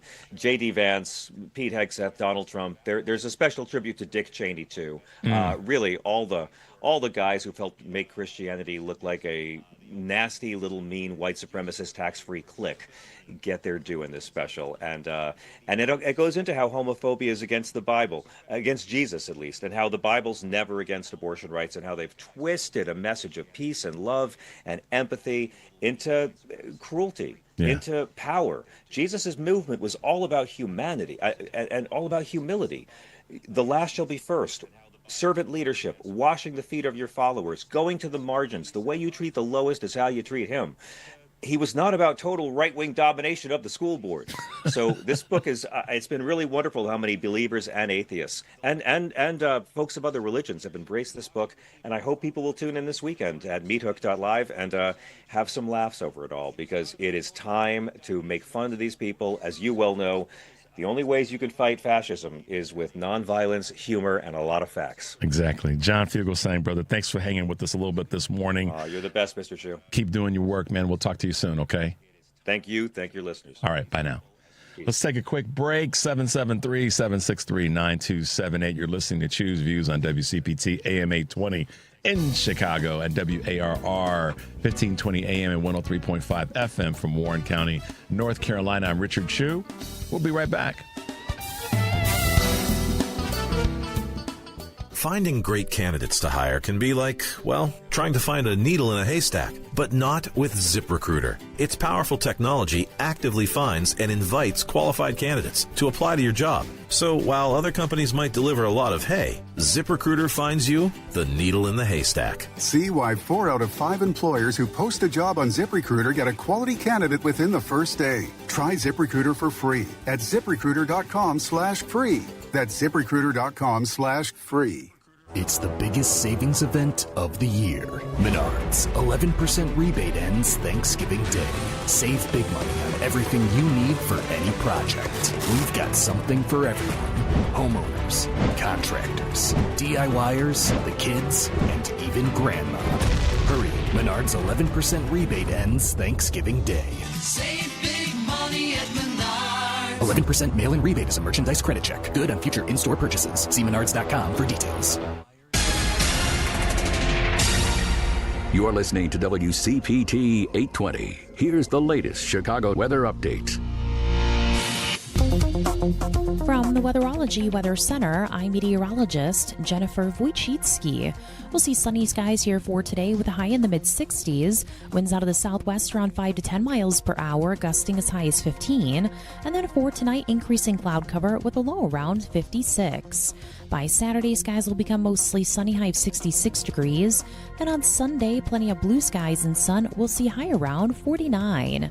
That's your latest Chicago weather update. Currently, it's 44. This is WCPT 820, where facts matter. You're listening to Choose Views with Richard Chew. Hey guys, welcome back to the show. Great to have John on with us this morning and talk about his great book, The Separation Between Church and Hate. Get that book. Support John. He's a great dude that just puts out some great information on his show on SiriusXM, and of course, this great little production that he's got that's coming out. We've been blessed today to have folks on that are nothing but fighters, whether it be Byrne from TruBlu Politics podcast, whether it be Bill Zdenek from the American Cancer Society, John, of course, and now somebody who is, as I say often, always sleeves rolled up, whether it be in that good gold fashion or whatever she decides to sport around the country, and that's immigration attorney Kate Lincoln-Goldfinch. Good morning, Kate, and welcome to Choose Views. Hi, good morning. How you doing today? I'm good. I'm doing good. I've got you on the show, so my life is pretty good this morning, and it's always great to talk with you. It's always great to have you be part of the show and to help our listeners all over the country just understand the importance of having an immigration system that's working for all. And that's operating in a way that's not just prudent but and legally on point, but just morally on point. And so you've been a champion in that space, and I always have to give you your flowers and your kudos because a lot of people talk about it, talk the game, but you are one that's been walking it and making things happen. So again, thank you so much. And our listeners, I got to tell you this, if I haven't told you this before. Our listeners, after the show, I get emails and text messages that just say, I didn't know that. I wasn't aware of that. And thanks to Kate for bringing those items to the table. So, again, just a big shout out to you for that commitment and that hard work. Oh, thanks. You're one of my favorites. I always look forward to these. Cool. Well, listen, I don't know if it's right to say it this way, but it seems as though we've made some headway, and it's incremental as hell right here in Chicago and Cook County and the state of Illinois. It seems as though, and correct me if I'm wrong, or at least give us some better texture to this, that there's some adjustments that are taking place. What are you seeing in the real world when it comes to how ICE is performing, how ICE is being, kind of regulated by some judges, et cetera? Well, yeah, I mean, we definitely have seen pretty regular and consistent pushback from the federal courts. In fact, I'm sure in your area, over 300 ICE detainees were required to be released. Now, that was because of a settlement agreement that had been signed during the first Trump administration, and it applies to Illinois and 5 surrounding states. It expires in February. So it's not some, nationwide ruling that will apply, but it does apply in Chicago. But I think one of the things that has changed a lot is the public opinion around this stuff. And when we see the actions like what happened in Chicago, these helicopter raids, a lot of people are really starting to realize that what Trump campaigned on, this, going after the worst of the worst, isn't what's playing out in reality. And I get messages really regularly in my social media that say, from people who say, I was supportive of this, and now my neighbor got picked up or my cousin got picked up, and I realized that they're not actually going after the criminals. So my anecdotal experience is that public opinion is shifting, but there have also been studies around this, and public opinion is shifting, and support for Trump's actions is falling pretty significantly nationwide. So I think all of this talking about this stuff that we're doing is really helping. Now, it doesn't appear that CBP or ICE are intending to slow down on their actions yet. And I think that that's the other part, and why I cautiously and carefully said it seems as though some things are the needles, just bumped a little bit.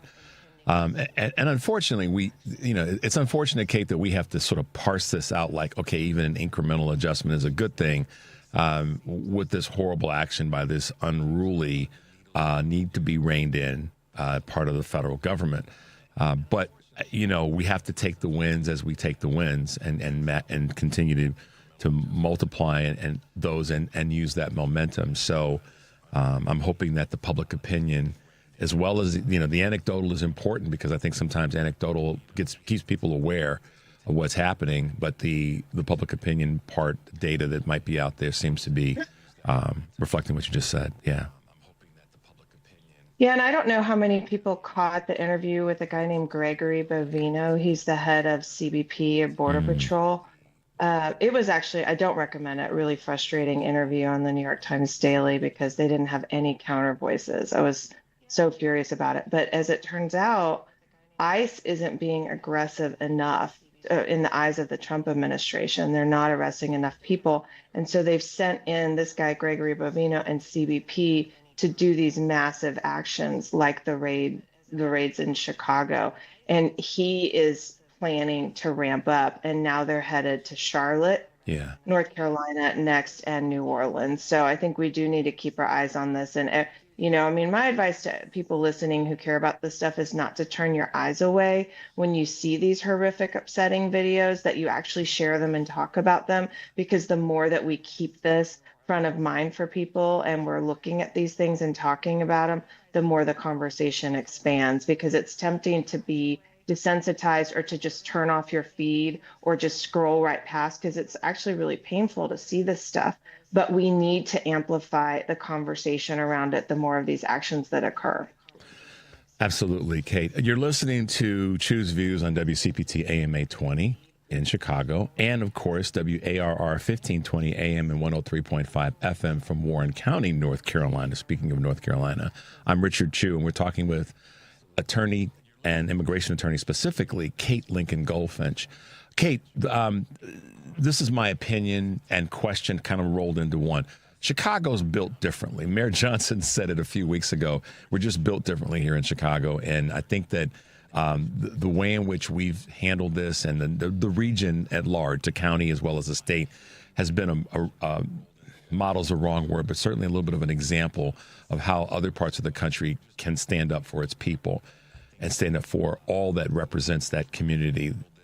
I'm wondering if, Louisiana and North Carolina have that same kind of, I don't know what I'm going to say other than just sort of, will have that kind of effectiveness, or will they be more, meaning ICE, more hell-driven in those areas where they've got lesser resources, and in some cases people that may let this happen? And that's not meant to sound awful, but it is a question, and I wonder, to say, are they going to be able to be as strong as we've been so far here in Chicago and the state of Illinois? It's such a good question. And, I don't understand all the politics at play when CBP and ICE are picking where they go. But my guess is that there's not going to be the same level of local and state leadership bravery in those areas that we've seen in Chicago. I mean, just look at, Louisiana, North Carolina, the state level politics of that are not going to be at the same pushback to these ICE actions. Now, locally, we might see that. I don't know the politics of New Orleans or Charlotte as well. But the other thing to consider is the federal court jurisdiction in which they sit. So Louisiana is in the Fifth Circuit, which I know well because I'm in Texas, which is also in the Fifth Circuit. And that's a pretty conservative anti-immigrant court historically. So the pushback, in litigation is not going to be as successful in those regions either. So, but on the other hand, I don't really understand what's drawing ICE and CBP to those locations, because typically they're going to go to places like Chicago or Los Angeles or Boston or New York that are being very loudly courageous about ICE stuff. So I don't know why they're going there, and we'll have to be watching it closely to see what happens, what the reaction is. But I think that this is just going to be an ongoing thing nationwide. We're just going to keep watching them go into new jurisdictions and see how it plays out in each area until, federal leadership changes hands overall.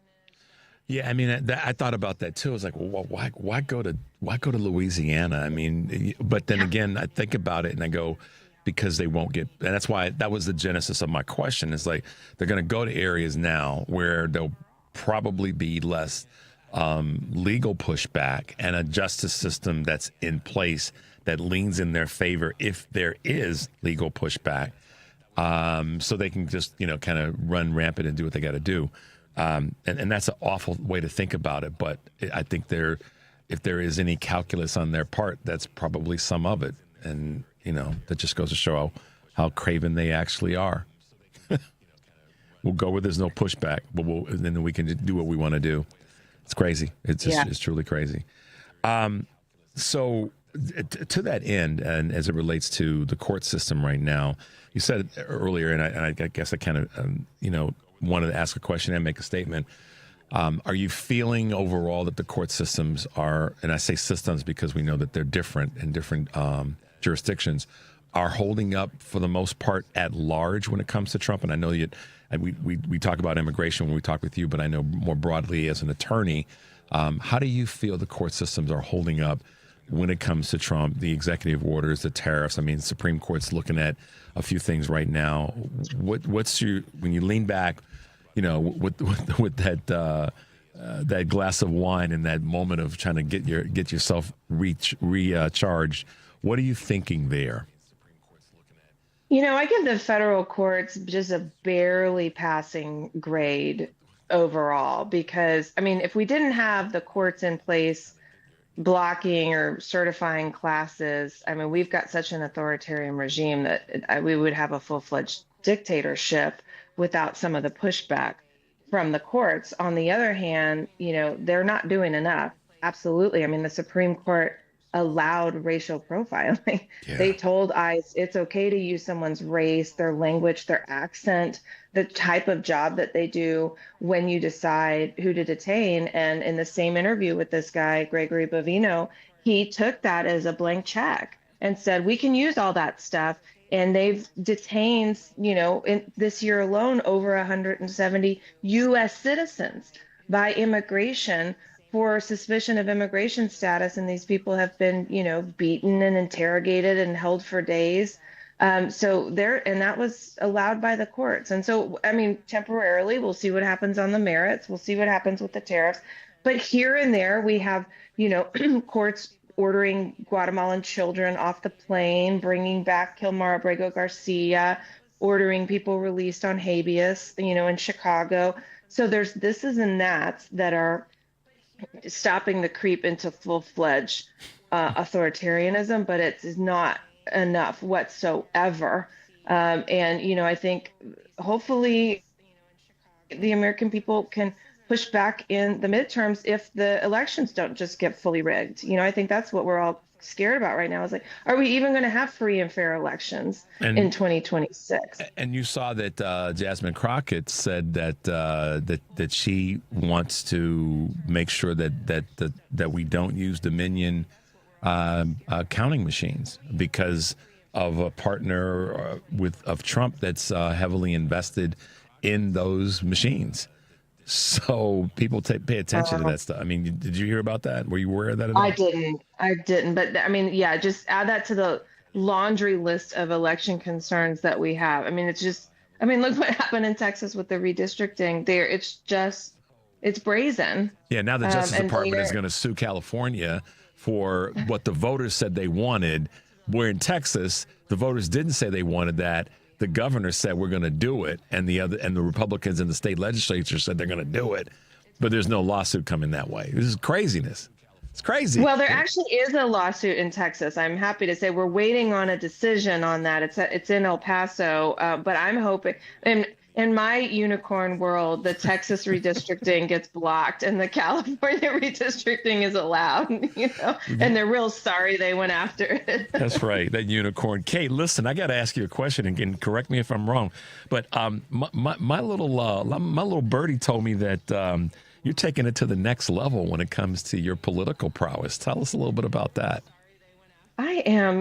I just decided that it was time. I've been fighting on the outside for a long, long time, and I live in Austin, Texas, in a district that is represented by a guy named James Tallarico, who's awesome. Yep. And he is running for U.S. Senate, so his Texas House of Representatives seat is open.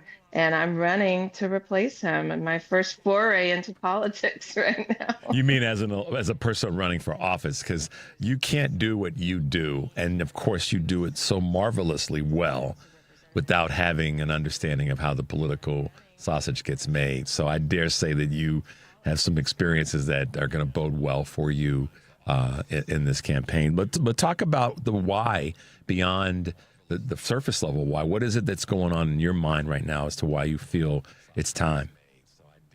Well, of course, for me, it started with immigration, and I've been, testifying in committee hearings on some of these unconstitutional anti-immigrant laws that go through the Texas legislature, and stuff will come out in committee and get lost in the floor debates and just sail right through. And so for me, it started wanting to be a louder voice on immigration, but there's so many other issues in Texas. This last legislative session, they passed vouchers, which was pushed by Christian nationalists and is upending our public education system. There's attack on higher education system, attack on the transgender community, the LGBT community. There's just a lot to work on in the Texas legislature. And I am a political outsider. I'm not an establishment person, and I don't owe anybody any favors. And I don't care if anybody gets mad at me. And I think that a lot of people, even Democrats, are just tired of capitulation. I mean, look what happened with the shutdown. We're just tired of establishment democratic politics. And so I'm coming in. I am running as a Democrat in the Democratic primary, but I'm not going to stay quiet because I might upset someone if I don't. And we'll see if the voters want that in my district. You mean you got something to say about a few things? Yeah, I sure do. No, you could have fooled me. I just thought you sat in that corner as a wallflower and said you just let everything kind of run on by you. But, Kate, I'm excited for you in that space. And as you know me by now and how I roll, I want to do everything that I can to help push you forward in that election, because I've been saying for a long, long time before this show, and certainly since the show, that state legislatures are where we start to retake back some territory that we, inadvertently or whatever, accidentally gave up when it comes to politics, when it comes to issues, when it comes to, heck, the district and circuit courts. We've got to take back state legislatures. When we start to do that, then the groundswell, I think, is going to be even bigger. So that's why someone like you, who will run as a Democrat and will love the Democratic Party, but we got to do the thing which I think so many folks are asking for, is just to speak out, speak your mind, say what you got to say, and if you catch some hell for it, at least people know you spoke your truth. And my pops used to say this to me. He said this to me for years, Kate, and I've said this before on the show. The worst person you can lie to is yourself. And so not owning your own, passion, not owning your own beliefs is the first lie that you shouldn't tell to yourself. And I think that that's what a lot of folks who won a week and a half ago throughout the country really, really, really the voters bought into that, because they could tell it was real. They could tell that the candidates running were like, no, I'm not that person. I'm not that guy. I'm not that gal. And people said, I'm going to show up for you. I'm going to vote for you. And I hope that's obviously part of your energy as we go forward with this election. Thank you. Yeah, I mean, I think we're all pretty tired of politics as usual and see where it's gotten us. So I think a little dust up is in order. And yeah, people getting in there who are just being themselves, and speaking their minds, and they show up with a platform and opinions. Actually, I thought I wanted to go into politics about 20 years ago. I started working on campaigns, and a series of candidates came into our office and they would say, okay, I want to get elected. Now tell me what my platform needs to be in order for that to occur. And I was so disillusioned by that as a young person that I left politics. And I think that's, and I mean, not, of course, not everybody, but we've seen a lot of that in politics, in all sides of politics. And I think what we're starting to see now with so many young people getting involved, not that I'm not a youngster, but I'm certainly not. That's a willing relative to... statement. You know that, right? Well, it is for anybody, I suppose. Right. So I think just people getting in who are willing to speak their mind is going to create a change, and that is what is in order. So I'm happy to be a part of it. It's a wild ride, I'll tell you. Well, you got a bus. I mean, so let's start there. You got a bus, and people are going to know who you are. And I think that you've got the credibility. I know you got the credibility in a really key issue that impacts all of us, whether people want to realize that or not. And that's the importance of having a good, strong immigration system. And you're running in a district particularly, that it's incredibly important. So, I think you're going to do a fabulous job in campaigning, and we're going to do whatever we can to help in that process, because I know you're running a couple of different shows right now. Kate, how can folks find you? How can they get involved in their campaign wherever they are? And that's the beauty of where we are right now, is as much as we've got national craziness, we also can get some national support. So how can people listening anywhere in the country get involved and be a participant in supporting your efforts? Thank you. I do. Yeah, I have volunteers from all over the country, and I love that. So I'm KLG for Texas, both in Google, just klg4texas.com, on Instagram, KLG4Texas, and I do lots of content every day. So if you want to keep up with what's happening with immigration policies and the campaign, that's the best place to find me. Yeah, I can testify to the fact she does a lot of content. I'm like, hold on, wait, Kate, I gotta rewind. You just did that. Give me a break. I gotta see this. So, kudos to you, my friend. I'm glad you're well, and keep up the great work. We got your back. As I said, we're gonna be here for you. Kate Lincoln-Goldfinch, one of America's new champions, and we appreciate you taking the time to hang out with us this morning. Thank you, Richard. It's great to talk to you. All right, be well. Talk to you soon. All right, bye-bye. Okay, bye. There we go, guys. Stay tuned for the Stephanie Miller Show. And remember, take a deep breath and make your life count. We'll see you next week.